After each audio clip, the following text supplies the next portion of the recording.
Oh, fine. Hello. Oh, good morning, Mr. Fast-Snaffle.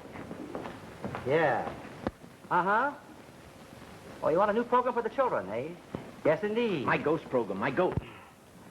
Well, let me see. Oh, no, that's too tame. Too tame? No, children nowadays, they want something with snap in it. Oh, I've got the very thing. Killing killers. Very effective, you know, machine guns and falling bodies and screams. It's a program that children will go crazy about, yeah. All right, tomorrow at 2 o'clock, fine. Hey, Mr. Fish, aren't you going to give me a chance? Valley, Crosby, all those fellas, they had to start, you know, and I'm better than they are. I know that, I know it. Well, won't you listen to me? Well, go ahead. What can you do? Well, which one do you want to hear first? Oh, that's fine. I'll do it for Mac when he comes in. Just like that. Don't you change a thing. Oh, I love it. Hey, but Mr. Fish, you didn't even listen. Tony, he's got one of his bad days again. You better walk him around the block. Hey, come on. I'm talking to him. He's get excited. You do it for Mildred and me. We like it here. Hey, do imitation of the fellow he's talking through his nose, huh? You mean this guy? Good evening, Mr. and Mrs. North America and all the ships at sea. Let's go to press. I'll be back in a flash with the fish. I'll be back with the fish in a flash. He's a good imitation. He's going to be big star someday. When he is, I'll give my radio away. You can go get your money back. I would if Maria'd get here. She'll be here. Since she's a move in with a girlfriend, she's no got a mama wake her up. I'll go see if I find her. What's she got that I haven't got? A sponsor. Oh, Maria. Oh, good morning, Papa. What's the matter? You late again? Why, I was held up in the subway. Subway. Gonna lose your job. Papa, please. Oh, good morning, Princess. Sorry I'm late, Mildred. Don't be sorry. Just tell me how you do it.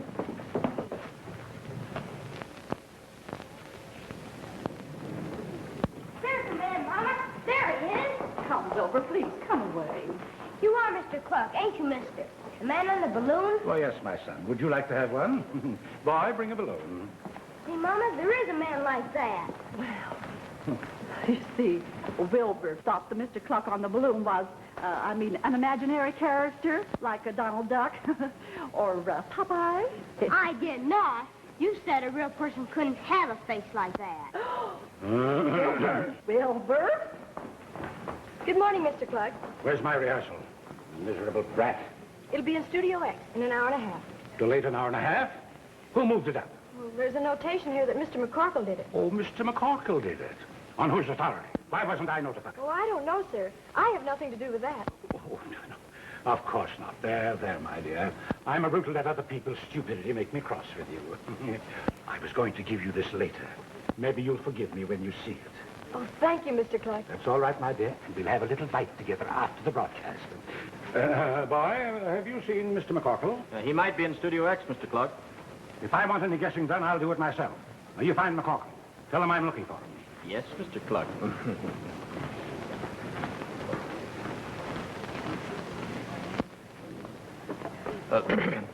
I almost forgot. I've got something important to see you about when you get through. What? I want to see if your eyes are big enough for radio.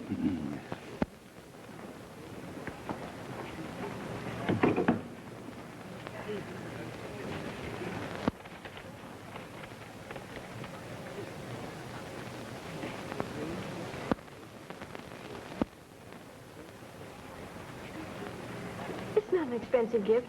I'll give it back to him. No. I'll do it for you.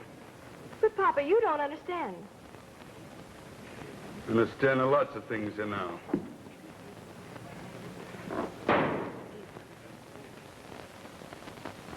I don't care what the Consolidated Censorship Department says, sis. You can't advertise Eden's underwear without using the word panties. It's their chief product. All right, my darling brother, but take it easy. You're as nervous as a cricket's hind legs. You better phone the censorship department, Miss Jean. Yes. Tell them that I can't write breeches, drawers, or step-ins in any of the commercials. It has to be panties. No, wait a minute, Miss Jean. Don't phone. Go down there yourself and see what that old blue nose... Max, go ahead, Miss Jean. Tell them that the Eden Company manufactures panties, and if I can't say that on the air, they shouldn't have accepted the account. What's wrong with panties? Well, radio's prize-winning announcer. Come on in. Hello, Dave. Say, you look pale. What's the matter? Did you muff your last commercial? No, I just feel low today. I dropped in to see if the new Popola script is ready. Oh, you bet. Cluck Popola. That stimulating drink that all America goes for. Guaranteed to let you down for a nickel. Oh, careful, sis. The old dictator's liable to jump out of an inkwell and take his account away from us. Oh, no, not today. Mr. Kluck should be in very fine spirits. The competitor just threw in the sponge and called the undertaker. Holy jumping static. Nelson's beverage goes bankrupt and the old boy takes a nosedive for his penthouse apartment. Say, that's too bad. Kluck told me Nelson was in trouble. Something about a typhoid epidemic down at Nelson's factory, but I thought it was just a rumor. It was. But leave it to Kluck to keep it going. You know, I don't see how that guy sleeps nights with his conscience. Where's MacCorkle? What did you want to see him about? Speaking of sponsors, I'm going out this way. I got enough of him during rehearsal. I swear, Steenie, if Kluck says one word to me that I don't like, I'm going to kick his teeth in. oh, no, you don't. You can hate him, but you can't throw our bread and butter out the window. MacCorkle's doing. I want to see him. It's not Mr. Cluck, Miss MacCorkle. It's just this fresh kid. She said you were busy, but I thought you'd like to know. Cluck's tearing through the halls looking for Mr. MacCorkle. Thanks, kid, but you better cut out that imitation. Every time I hear our ducky little sponsor's voice, I want to hit somebody. Was it my voice you were referring to, MacCorkle? Oh, no, not at all, Mr. Kluck. Come right in. It's unexpected pleasure. Have a chair. Never mind the chair. Why did you delay my rehearsal? Well, we called your office to explain. Didn't you get the message? No. Well, answer me. Mr. Kluck, Miss Bellow is on the Normandy. The Normandy hasn't docked yet on account of the fog. Even a radio producer can't control that. And they said the boat will dock in plenty of time for your broadcast. I've advertised that woman all over the country, and I'm not going to take a chance. Now, you call up the police and have them send a harbor boat and an escort to get her. If I don't get some action inside of 20 minutes, my account goes to another agency. Oh, we'll take care of everything, Mr. Clark. Hey, Mr. MacCorkle, if the boat sinks or anything, will you give me a chance? I can imitate an opera singer. Harry, Miss Bellow is a colorature soprano. Well, so am I. Listen.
How do you like it? It's terrible, I tell you. It smells. You put her on the program. I'm not talking about her. It's the air in here. Why don't they have windows in this place? Because they let in street noises, Mr. Clark. And then why don't they get a ventilator that will work? It's stifling. Why don't you try the sponsors' room? Are you trying to tell me where to listen to my program? Oh, no, of course not, Mr. Clark. I just thought you'd be more comfortable there. The air. What's the matter with her voice? Are you doing that? Okay, where do you think you're going? A young man, if you want to keep this account. Mr. Clark, I've got to give the announcer your changes in the closing commercial. Well, then you tell him to put some life in. He reads it like a funeral notice. Yes, Mr. Clark.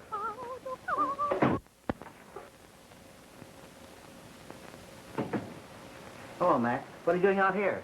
If I have to listen to that worm another minute, I'll strangle him. What's his pet hate tonight? The ventilating system says it's suffocating him. It does. That makes me very happy. Look, Steenie, will you? No. I'm not going in there. This is a partnership, and I've had it in my hair all afternoon. Now it's your turn. Oh, please, Penny, just for a minute. I've got to do something.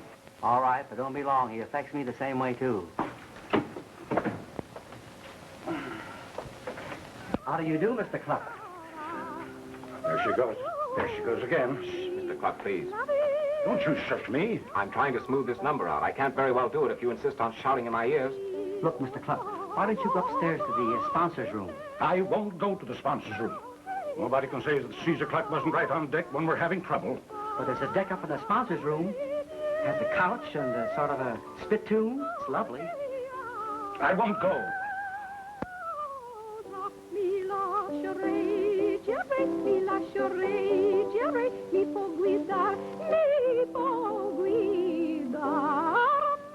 Oh, listen to that woman. $2,000 a broadcast, and she squawks like a guinea pig.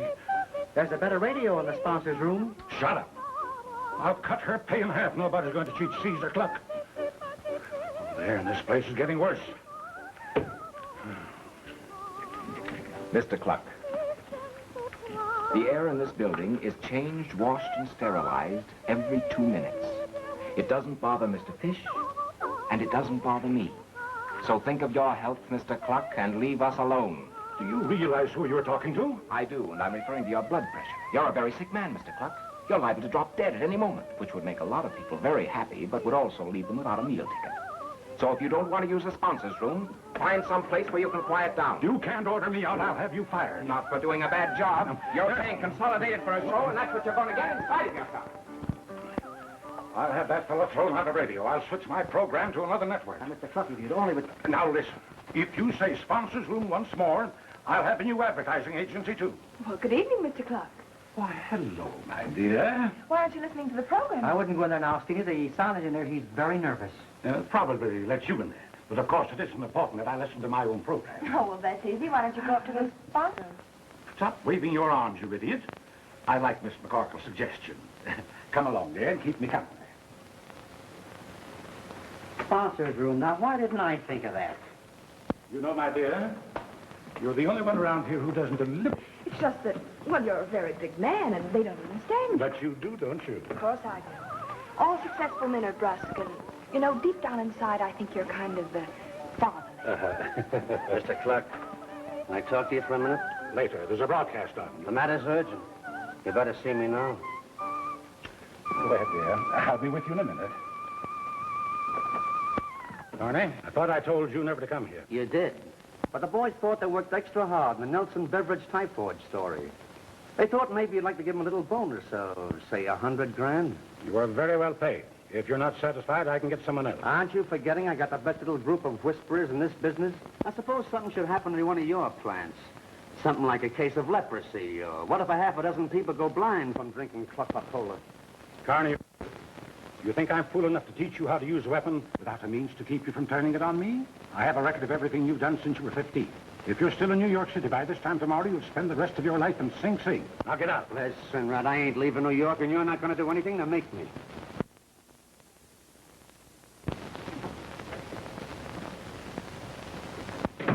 Don't forget, Nelson committed suicide. Maybe something just like that could happen to you.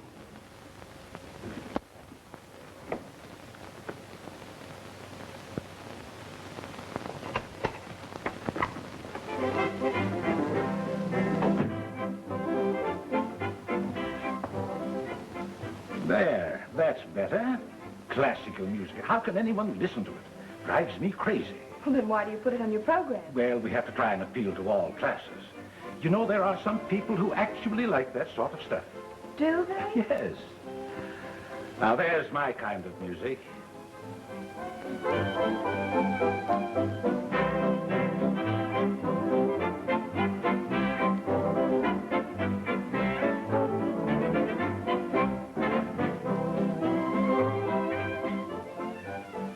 Hello, Dave. Hello, Tuttle. Look, do me the station announcement when I finish the commercial. What's the idea? They put me on the Barker's Brand Flake Circus in Studio Z, and I'll have to run to make it. Well, isn't that shoving them pretty close together? The same announcer on the following program? I don't know. I only work here. I wish you would do it, though. I don't want to start the next program out of breath. It's all right with me if Mac and Finney don't mind. They won't. And you better ask Finney. He's over in the control room. I don't want to ask any favors in front of Cluck. The whole bunch is dying to get me fired anyway. Don't worry about that. The great Caesar's up in the sponsors' room. His name would be Caesar. No. Don't sit there. You can't see. Try this one.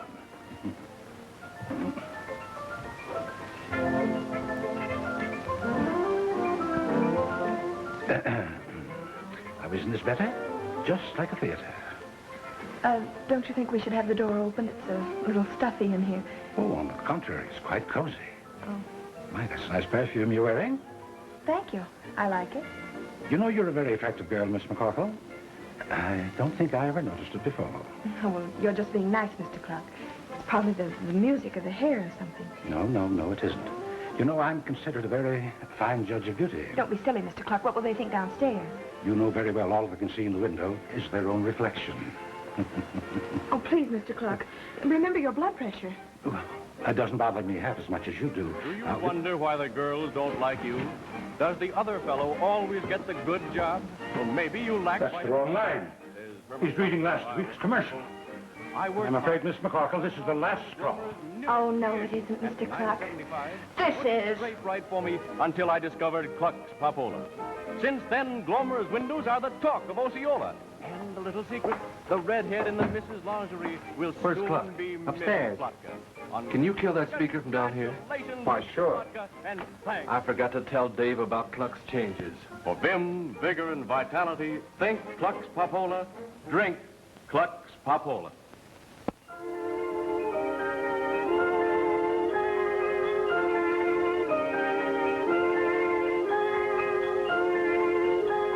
Well, we might as well face it. Are you man enough to come along with me? You better let your sister calm him down first. You mean Steenie's up there with him now? So what? She can handle him with one hand tied behind her. I hate sponsors. They all think they're so irresistible. Cluck try to put you in radio? What do you think?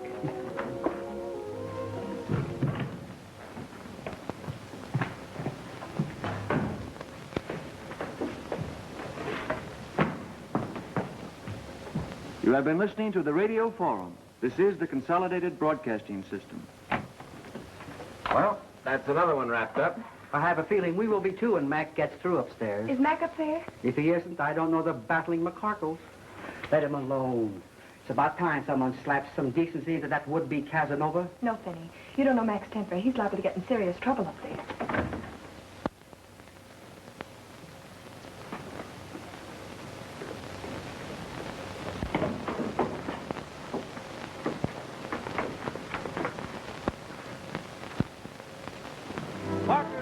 Circus is on the air with your three favorite clowns, Otto, Squatto, and Blotto. Lion, tigers, elephant, pink lemonade, and best of all, listen to the chant of the... Mac, what have you done? Nothing. He was like that when I came in here. Only a dime, a tenth part of a dollar, and every chance a winner. Ladies and gentlemen, these men know the strain of circus life. They keep their vim, vigor, and vitality with Barker's brand. Why don't you? Barker's Brand Circus is on the air. He must have fainted and hit his head on the radio. Or had a heart attack. He was always complaining about his heart, but I never thought he was really serious. Is he dead? There's no heartbeat. But we might be able to save him. Mac, go upstairs to the hospital and get whoever's there to send down some methyl and blue. Finney, see if you can get any at the drugstore in case there isn't any here. Mr. Tuttle, I think you'd better inform the president's office. All right. Don't turn it off. There's something wrong with that orchestra. Balance is off. Bass keeps fading. How can you talk about balance when a man has just died from heart failure? Sorry, but it wasn't heart failure. It was murder.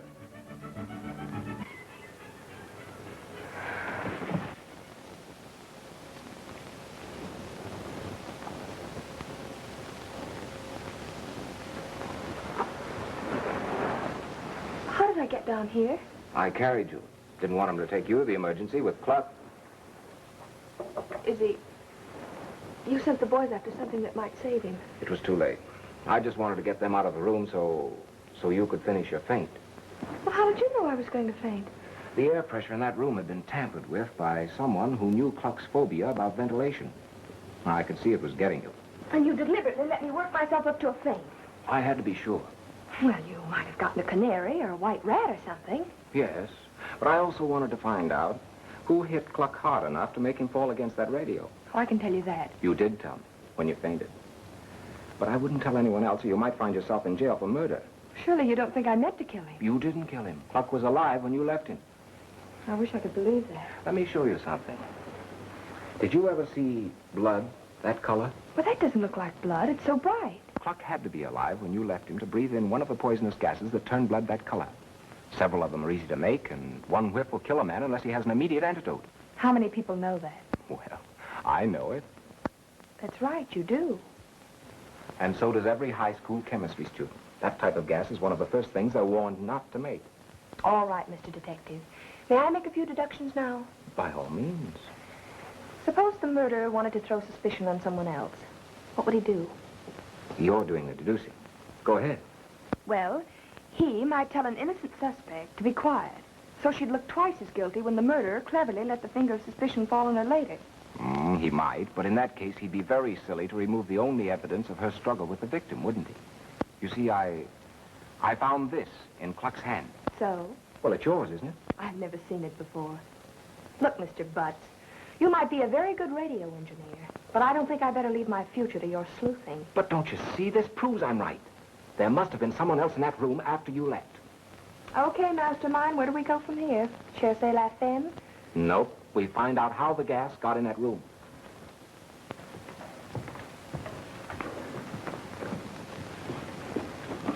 Step in quickly. I don't want to change the pressure any more than we have to. Hey, wait a minute. Do I faint again when I go in there? No. You were hysterical before. And I'm all right now. Yes, your color's good. Your pulse was normal. And I'm scared to death. Open the door. Don't turn it on. Rather not be seen up here just yet. But nobody can see it here from the studio. Let's not take any chances. You stop holding your breath now. The air's all right. It smells just the same to me. I don't think anything was ever wrong with it. You can't smell reduced pressure, but you can hear it. Are you trying to tell me that the air sounds all right in here now? Yep. Don't you believe me? Sure. I had an uncle once who used to hear things other people didn't hear. He saw little men on the foot of his bed sometimes, too. Sound waves actually move the air. They can't move in a vacuum. Neither can brains. What? I said there's no such thing as an absolute vacuum. Everybody knows that. Besides, how could you make even a half vacuum in here? By taking all the air out of the room. And not letting any come in. Everybody knows that.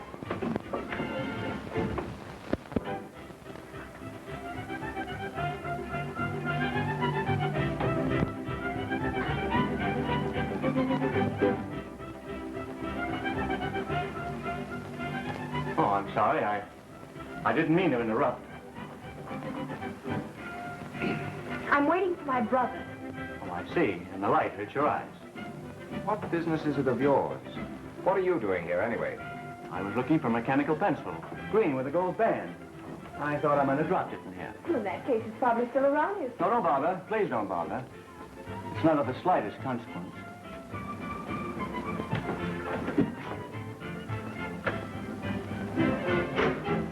Good night. Compromise. That blockhead. You don't like production men, do you? He's no production man. I'll bet my next month's salary he never saw the inside of a broadcasting station before. Besides, never trust production men. Engineers don't call by their first name. He's been around here over 2 weeks, and he's still Mr. Tuttle. Maybe he's an efficiency expert in disguise. No. No, efficiency experts are always making notes. Well, you heard him say he lost his pencil. Stay away from that window. What? There's somebody down there. Well, even I can figure that out. Maybe it's Mr. Tuttle being subtle again. I don't think so. You stay here. Oh, but, alone? I'll signal you from the studio if it's safe for you to come down.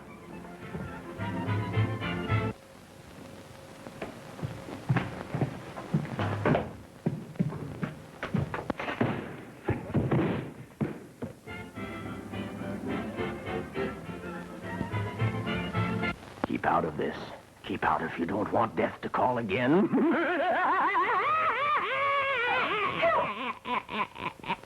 Help, Mr. Butt! Look out for that broom! What did you say? I was trying to tell you not to fall over that broom. Did you? No, somebody deliberately tricked me. Hey, look, let's get out of here. We're both imagining things. The shadow just scared me out of a year's growth. What? I heard that crazy voice say, keep out of this if you don't want death to call again. I thought he was talking right to me. He was.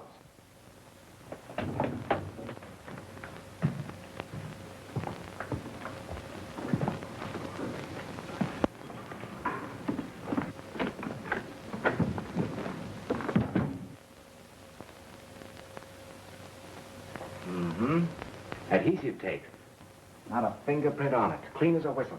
Maybe there weren't any. There had to be. I left some on it myself. No, none on this either. Was that dial on Studio M when you heard that voice? It couldn't have been. The Shadow's broadcast from Studio Z. If you thought it was a shadow, why did you run? Listen, if you'd been in here alone and thought Dracula was going to jump out of that cabinet, you'd have run too. No, I wouldn't. Oh, hero stuff, huh? No. Reason. First, I'd have looked at the radio. If the dial was at Z, I'd have known that voice had to be cut in from some monitor room. And that someone was trying to frighten me out of here in order to get in and remove evidence without being seen. Say, what does one have to do to get to be as smart as you are? You might start by remembering what day of the week it is. The Shadow is broadcast on Wednesday. This is Thursday. Look, Mr. Butts, I may not know what day of the week it is, but I do know that I could dislike you very easily. Blood. There's your cherry-colored blood. Cluck got it from one of his own balloons. Reason that one out, Mr. Smarty. I will, under a microscope. I will be sure and let me know the results. In the meantime, I'm going up to Jones's office and tell him what really happened. You mean you don't believe Kluck was murdered? I did for a minute. You had me ready to go looking for secret passages with mysterious murderers slinking through them, squirting poison gas at people. This is the 20th century, mister, and I don't believe in your phantom of radio form. Well, what's the matter with you? 20th century is making your sister a little bit nervous. Oh, Jones wants to have a talk with everybody who knows about Kluck's death. Instructions from the president. This ought to be good. And I still don't believe it. Oh, Mag. Yes? What did you do to your finger? Oh, I cut it this morning with a razor. I'd get rid of that adhesive tape if I were you. Really? Why? I hope you don't know why. Well, I don't know what this is all about, but if it'll make you feel any easier, off it comes.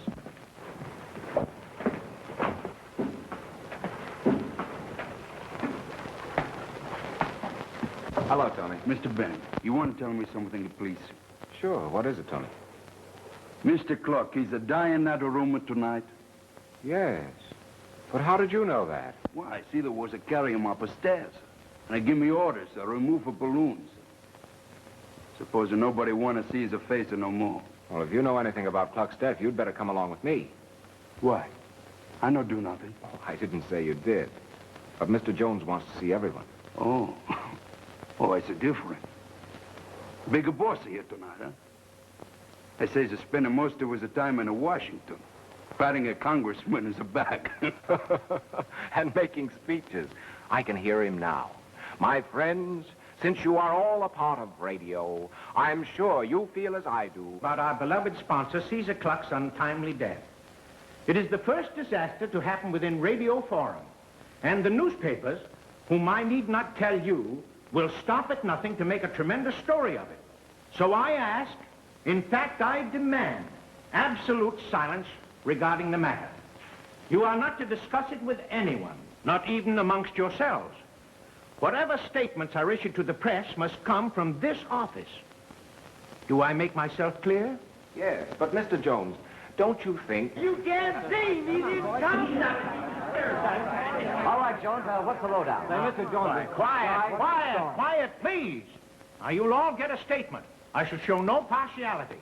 But first, let me introduce Dr. Sylvester, the well-known radio commentator. Hi, Doctor. And these folks are members of the Popola production staff. Frankly, Mr. Kluck's sudden death was a terrific shock to me, as well as to his friends and co-workers. The man was not only an industrial genius and advertising wizard, but he had a great soul, as simple as a child, whom anyone from porter to president at Consolidated could call friend. Never mind the hearts and flowers. We didn't come for the obituary. We want to know what happened. Yeah, well, where he Who died? found the body? Well, now, one question at a time, gentlemen. I know you must all get your papers on the street at a certain time, so I'll let Dr. Sylvester, who was Kluck's personal physician and with him when he died, give you the details. My patient died from natural causes. Mr. Kluck suffered for years from coronary sclerosis. In other words, he died from a heart attack brought on by the excitement. Coronery, SCLEROSIS. Who else besides the doctor was with him? Well, now, just a minute, please, once more. my secretary CORO. prepared a statement Well, what's the use? Taken. That wasn't what caused his death. If they perform an autopsy, they'd find that out. Let's not disturb them. Come out in the hall. I want to talk to you alone. Hey, where are you going?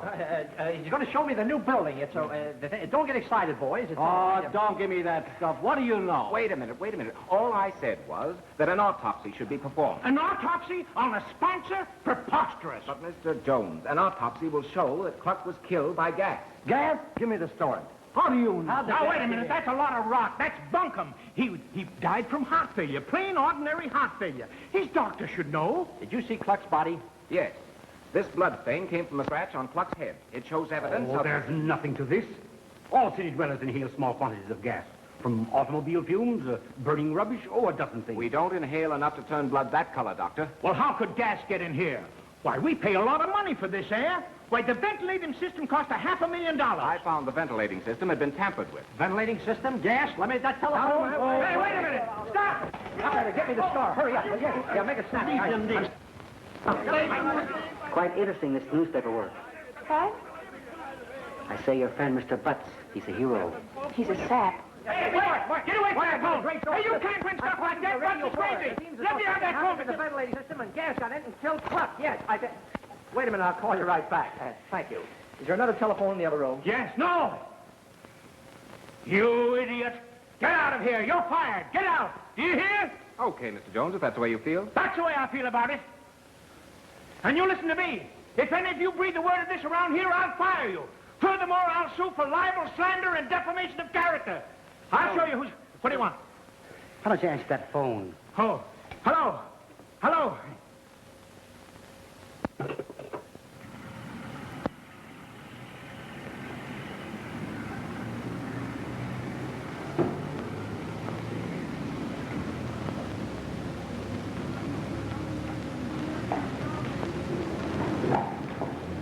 Hello.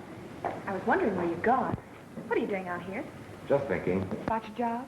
I can get another job, all right, but after tonight, I'd kind of like to stay here. Why don't you go up and tell Jones you're sorry you spoke out of turn? I can get Mac and Fenny to use their influence to get your job back. Well, maybe I was a little indiscreet letting those newspaper men hear me, but still, the facts deserve investigating. Oh, well, suppose you're all right. What difference does it make? Besides, let Jones worry about his own troubles. You seem to forget that murder comes easier the second time. Can you prove it was murder? No, but a good criminologist could. Well, then why don't you let a good criminologist do it? It's none of your business. I guess you're right. Oh, well, come on. Let's go up and talk to Jones. No, Miss MacCorkle, I couldn't, because if anybody asked me about my statements tonight, I'd have to tell them what I thought. But I would like to be able to get in here once in a while. Well, I think that could very easily be arranged. It's kind of late to stand here and talk about it, though. You could drop up to my place and we could talk it over there. I don't know where you live. Well, do I have to come right out and ask you to take me home? What? Oh, no. No. I'd be glad to. Well, all right.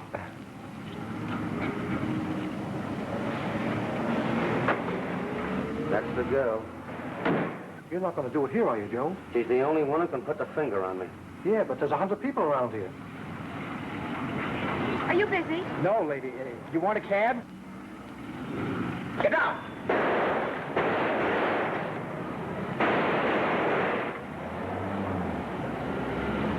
I see what you mean. Get in there, quickly.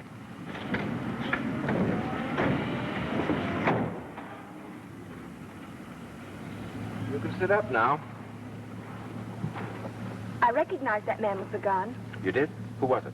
Well, we were on our way to the sponsors' room, and he stopped Cluck out in the hall. And Cluck didn't seem very happy about it either.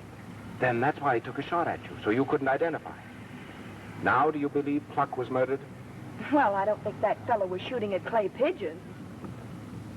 Lose something? My purse. You didn't have it when you came out.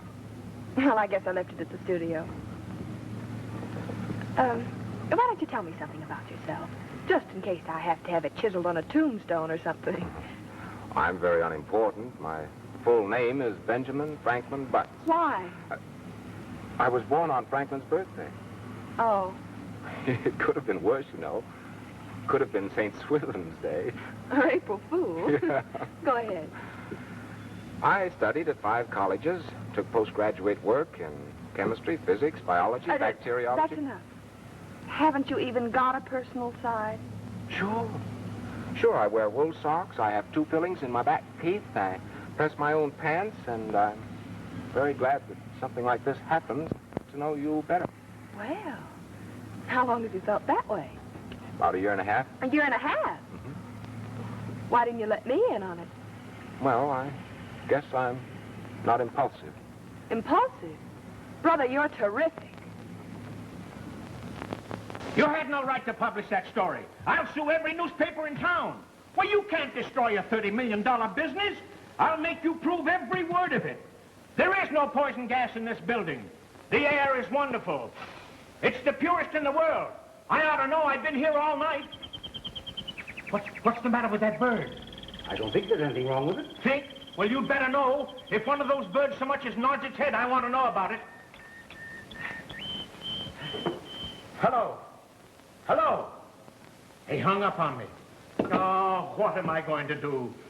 Every editor laughs at me. It's the chance they've been waiting for. They call me an advertising burglar. They're out to finish me. And they will if you don't do something.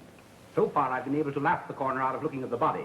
But if those reporters start hounding him, there's bound to be an investigation. And you can't afford that, and neither can I. Couldn't we just bury him or ship the body away? Don't talk like a schoolboy. You know we can't. As far as we know, Cluck had no relative. But suppose one of them did pop up and start asking questions. Why, we'd both be ruined for life. Look, can't you make a suggestion? Why, I'm going crazy with Washington calling every minute, my board of directors tearing their hair out, sponsors refusing to come into the building, no engineers, no announcers, no performers, not even an agent. Nothing but phonograph records, phonograph records. Why, do you realize that the all-star benefit tonight followed 2 hours later by the president's fireside chat? I don't know what you're going to do about the benefit, but the president's message should quiet people down. And you don't have to announce it's coming by remote control. Well, what about engineers? Not one of them will touch a control board. Wait a minute. I've got it. What? You can do it. You can put it over. Do it do what? Find something else which caused Cluck's death and make it believable.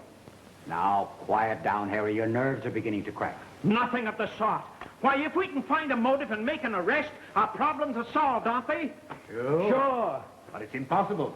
We haven't got a clue to hang our hat on. Didn't I tell you not to bother me? What the deuce do you want? Mr. Tuttle wishes to see you. Says it's very important. All right, send him in. At least he's got nerve enough to come into the building. Good morning, gentlemen. What's good about it? I ran across this in the lost and found department. The contents should interest you. That letter might help to clear the air around here. Terrific. Colossal. Why, this is it. Now I know what killed Caesar Cluck. What? Poison. For who? Who said so? Listen to this. Dear Steenie MacCorkle, you will find the information you requested regarding poisons attached to this letter. You will note I have underlined the amount necessary to cause immediate death. P.S. If it is for a sponsor, I suggest a little more than is indicated. They are pretty tough babies. Now that I come to think of it, what could have been poisoned? Aiken? Yes, sir. Phone police headquarters. Have them send a homicide detective here at once. Miss MacCorkle's in Studio X, putting Aunt Poodle's pickles on the air. What? Well, how does she get performers and engineers? I don't know. I saw her when she came in. She said she had a contract with a sponsor and wasn't going to let anyone stop her. Uh-huh. There you are. That's ample proof she wasn't worried about gas. Well, he's the last person I expected to show up today. We're harmonizing one step and two steps, all steps and new steps. Control room, Studio X. There's no I can't call her now. She's on the air. like our All right, I'll tell her. and our time is now.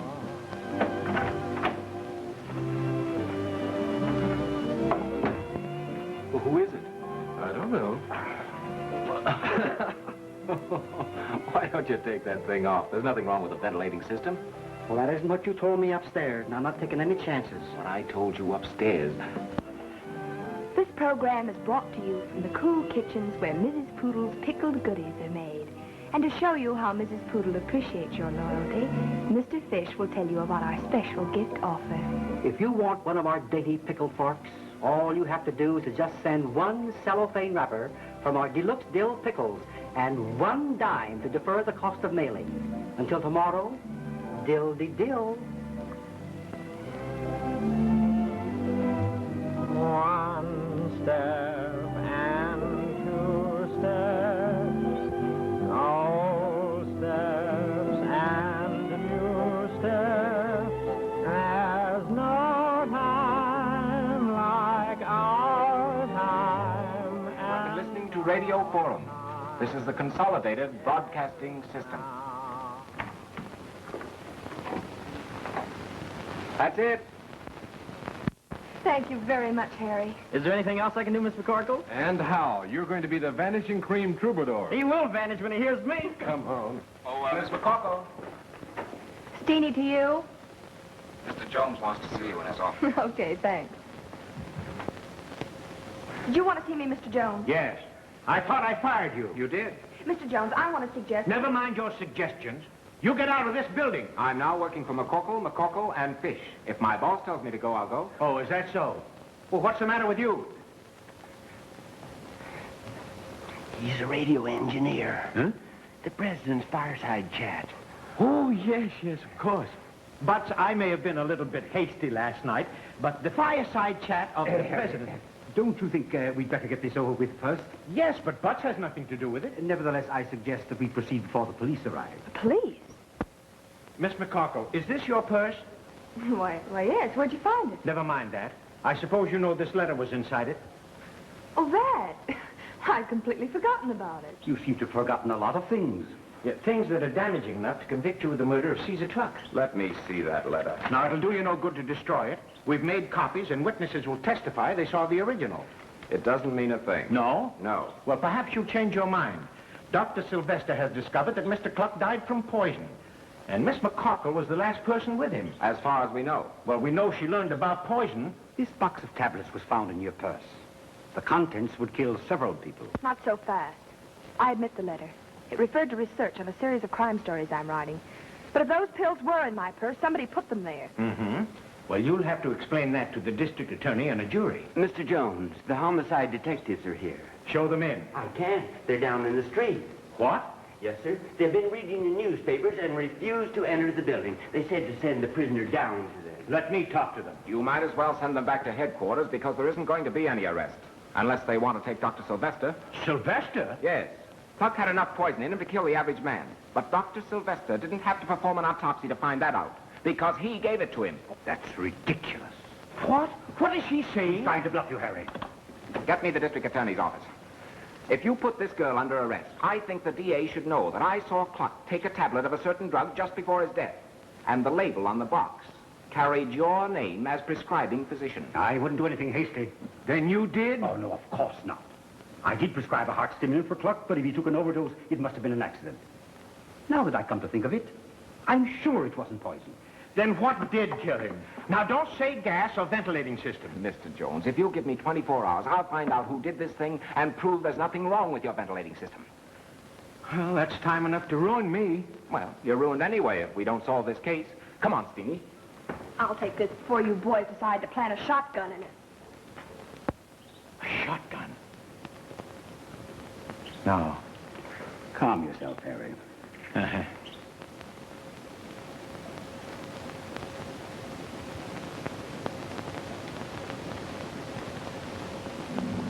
It's as simple as that, huh? Yes. How do you know so much about Cluck's apartment? Well, I've been there. Oh, well, chaperoned by Mac and Steenie, of course. Well, let me get this straight. We go in the theater, up in the balcony, out on the fire escape, across the roof of the garage, jump the alley, and then where are we? We're on the terrace that leads to Cluck's apartment.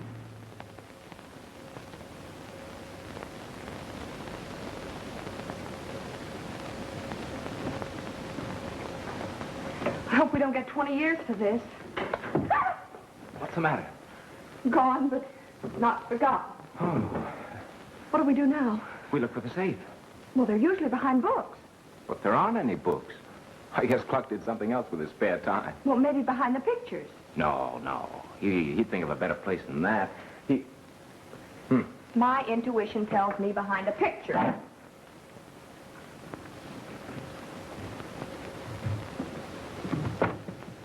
I'll betcha. You win.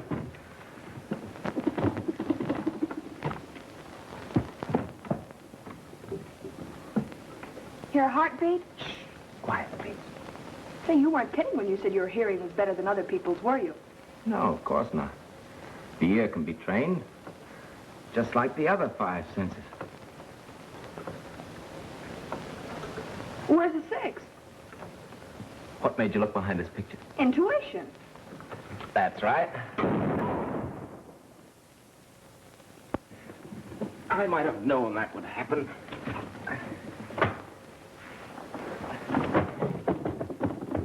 Mean you're not dead? Not yet. That was just a vial of acid set to go off in case someone opened that safe who wasn't supposed to. These papers must be important. I bet that report was heard for blocks. Well, let's get out of here before someone decides to investigate. The doorman. Is there any other way out of here? I've got it. Come on. Well, what do you... Here. Get behind these curtains. Well, what about Get you? behind there and stay there. But listen.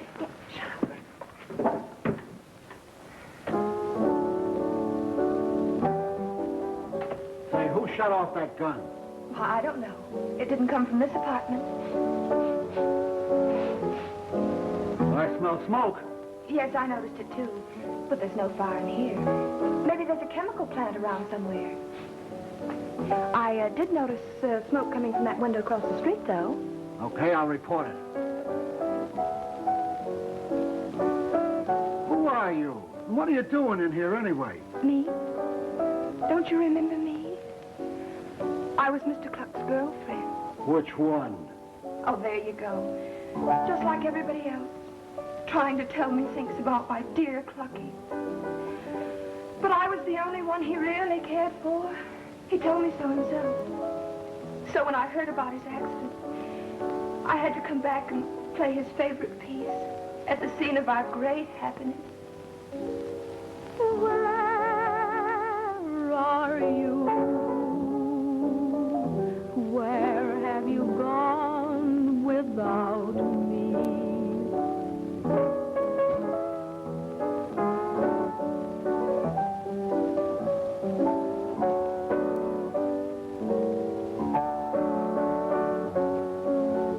How'd you get in here?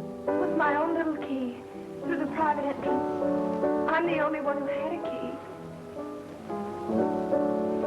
Oh, Clucky.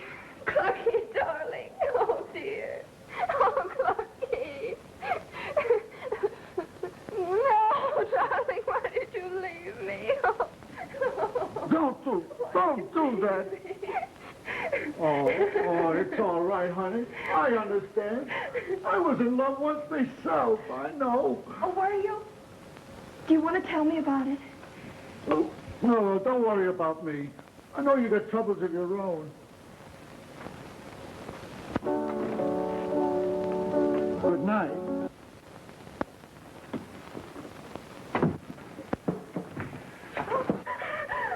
Say, you ain't going to commit suicide, are you? No, no. All right. 'Cause you weren't supposed to be in here, you know. Of all the disgusting exhibitions. Why, didn't you like it? Oh, I do so want to be an actress. Really, I do, really. Come on, let's get out of here. Not until I see that fellow down on the street again. Nobody could be that dumb.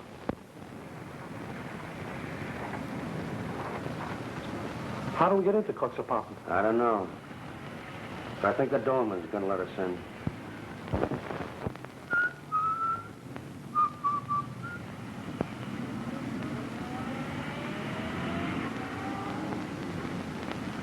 Say, there's no private entrance. What's that dog giving me? Oh, excuse me, Uh-oh. We've got to get out of here. Well, what's the matter? That fellow who took a pot shot at you just held up the doorman. He must be after these. There's enough evidence in here to send him up the light. What are we waiting for? Oh, well, what are you doing now? Hello. Hello, police headquarters? This is 618 Park Avenue. I just saw a man break into Caesar Cluck's apartment. I'm sure it's robbery. Radio for him, driver. I wonder what's going on up there. Still playing phonograph records. There go those ears again. Cluck certainly had enough on Carney. He's wanted in California for robbery, in Texas for mayhem, and in this state for murder. Well, then that sounds arcane. Carney waited till I'd left Cluck alone in the sponsor's room and then came back and killed him. How? Oh, choked him or scared him to death or beat him. A man who carries a gun generally uses it. And Cluck wasn't shot. Well, a gun would have made too much noise. No, it wouldn't. That room's soundproof. Still, this does give him a motive. And the fact that he was in the building time, together with his police record, should give the DA enough evidence to get a conviction. Still, there are several things that don't tie together. Well, what are they? Well, the voice that frightened you out of the room, the tape ventilator. Do you think Carney would know enough about radio to do those things? Well, he might. I doubt it. Hey, here's a notation.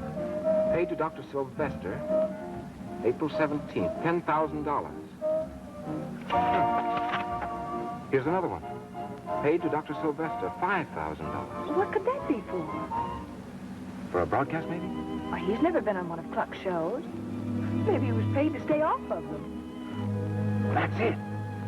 Can we get a transcript of Dr. Sylvester's broadcasts on these dates?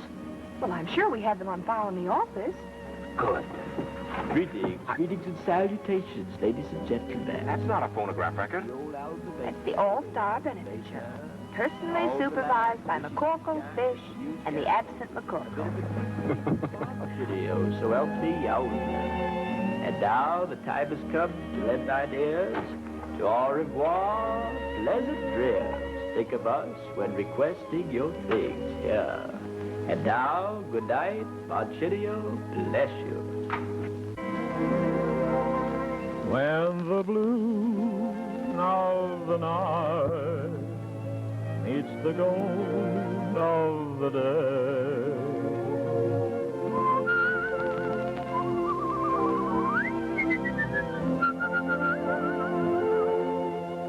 and the gold of her hair founds the blue of her eyes. Boo boo boo boo boo, boo boo boo boo, boo boo boo boo. Thank you. Good evening, ladies and gentlemen. This is the old groaner in the radio forum. If my eyes don't deceive me, here comes number one citizen and the sage of the Ozarks. What are you going to dream up tonight for, Satchel Mouth?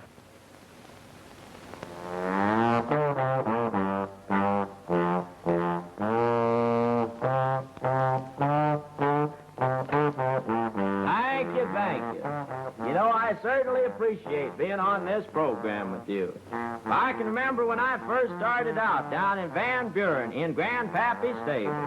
He had a stable there, and I was stable boy. You know, that's a tough job. If you don't watch your work, it sure piles up on you.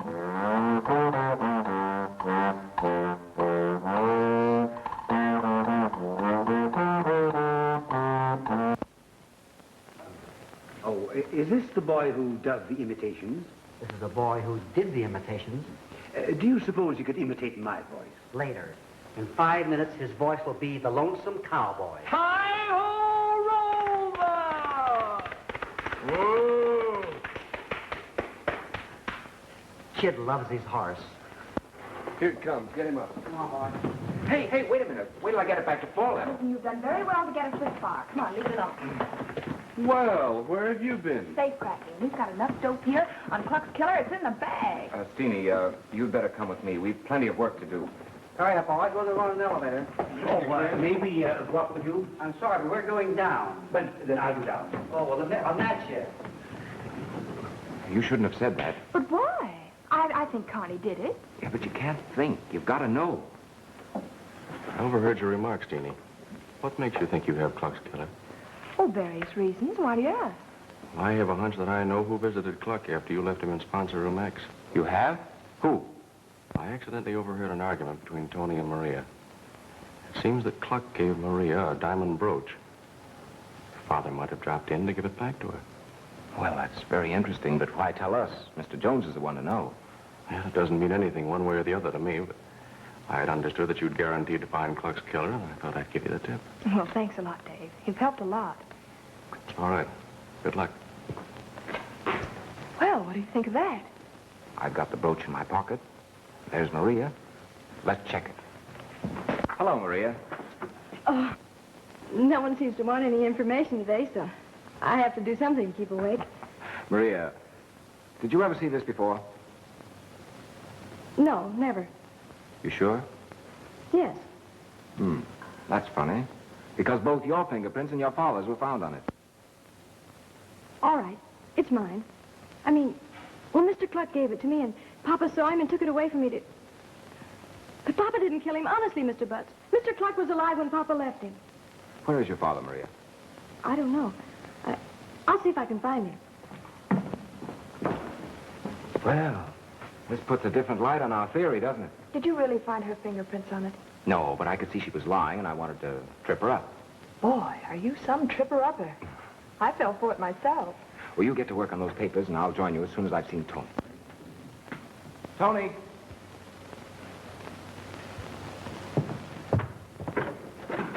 Oh, Tony, I wanted to ask you...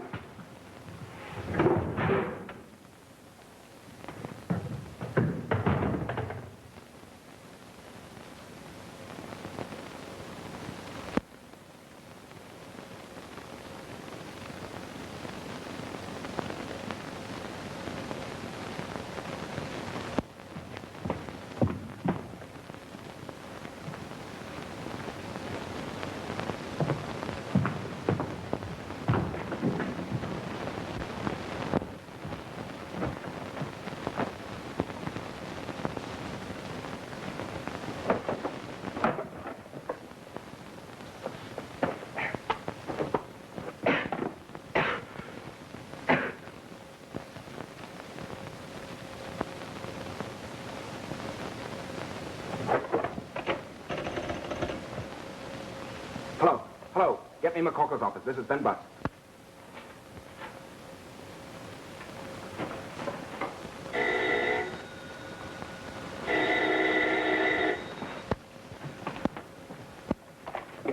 Hello. Oh, Ben. Ben, listen, I got it. Carney worked for Cluck and... What? I said Tony's been murdered by a balloon full of gas. Are there any balloons in your office? No, but look, I'm trying to tell you that... Balloons? Yes, there's one right here on my desk. Then take it to a window and toss it out and get out of there.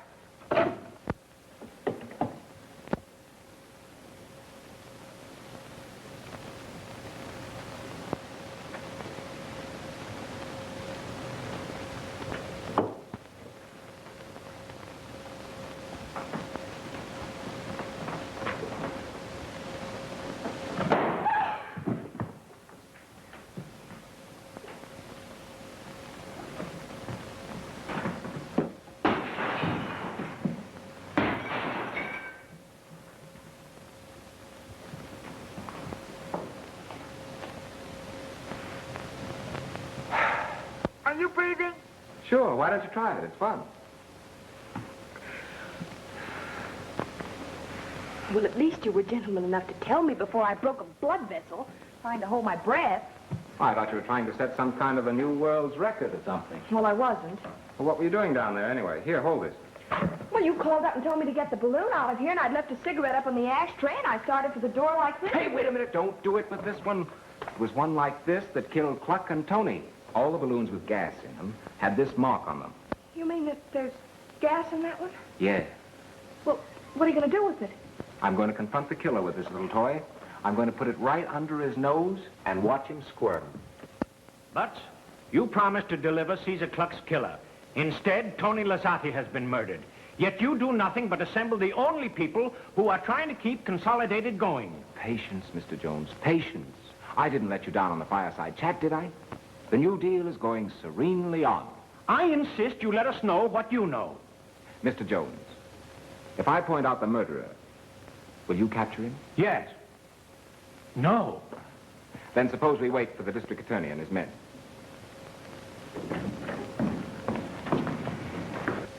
Now, Mr. Butts? Not now. Sit down. will you please tell me I'm dying? Who did it? I haven't the slightest idea. The district attorney. Oh, come right in, gentlemen. How do you do? Mr. Francis, this is the young lady I was telling you about. Nice work, mister. You mean catching Carney? Well, I had it all figured out from the start. Well, then probably you can tell me. Oh, well, no. I'd rather you ask my assistant all the questions. Did you get anything from Connie? A full confession. Well, that should interest Mr. Tuttle.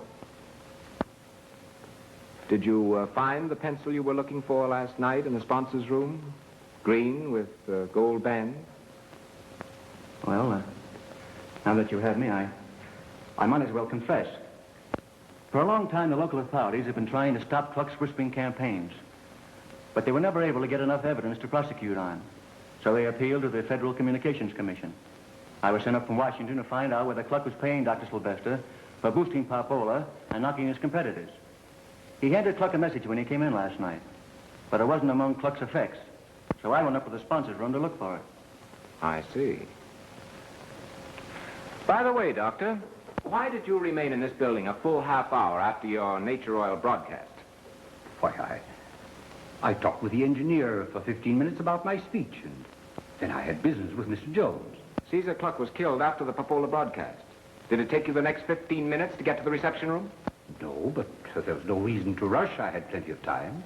Yes, you had plenty of time. Time enough to go to the upper corridor, wait for Steenie to leave Cluck, then slip in and kill him. You're mad. Maybe you're right. Doctor, I understand you're quite interested in Harry Lake's imitations. Yes? Ever hear him do the shadow? Did anyone tell you to do that laugh last night? Well, oh, stop all this. I did it. I taped up the ventilating system, but I did it to scare Cluck, not to kill him. Then you tripped me on the staircase and had Harry frighten your sister over the radio so she'd leave the room and you could get back in and remove your fingerprints in the adhesive tape. Yes, but when I learned about Cluck's death, I was frantic. But I didn't use poison gas. I don't know anything about it. I know you don't. Or you would have removed the broken balloon that killed Cluck when you destroyed the other evidence. How can you kill a man with a balloon? Hit him over the head with it? Come here, Finney, and I'll show you. Hold this for a minute, will you? Is it heavy? I'm awfully tired. Suppose this balloon was filled with a deadly gas, and the murderer wanted to stay at a safe distance. He could take an ordinary soda straw like this, and an ordinary pin with a little wad of paper on it, and then he could... Don't break that balloon in here. But there's no gas in that one. But there is, I said. There's your man, Mr. Francis. You don't need those. Well, how about it, Dave? All right, I killed him. He ruined my father, who was president of Johnson's Beverage. And with our business gone and nothing left, I came to work here. I won a Dixon Award, and Cluck demanded me for his program. Nelson committed suicide. It was to me as though Cluck had killed him. I tried to forget, but I couldn't. His face was everywhere, even on these balloons. They were driving me mad. So I figured out a way to use them to kill him. But why did you kill Tony? I didn't kill Tony. I put the balloons everywhere I thought Cluck would go. Tony must have accidentally broken one when he was ordered to pick them up. All right, young man. Aiken, get me the publicity department, legal department, and every newspaper in town. I want you to dramatize this story for the cavalcade of time. The nation should know. Butts, you're going to be the head of the engineering department. Oh, gee, won't that be nice? You can be around all the time now. I'm sorry, but I'm going away for a while. But I'm offering you a big job. Well, thank you, Mr. Jones, but I'm afraid that'll have to wait. You see, I have another scientific problem. Miss MacCorkle and I are going to work it out together at Niagara Falls. That is, if she can decide which one of these names she'd like to use. Well, any one of them's all right with me. Well, let's go. Oh, Harry. Now. Ta-ta-ta-dee, ta-ta-ta-dee.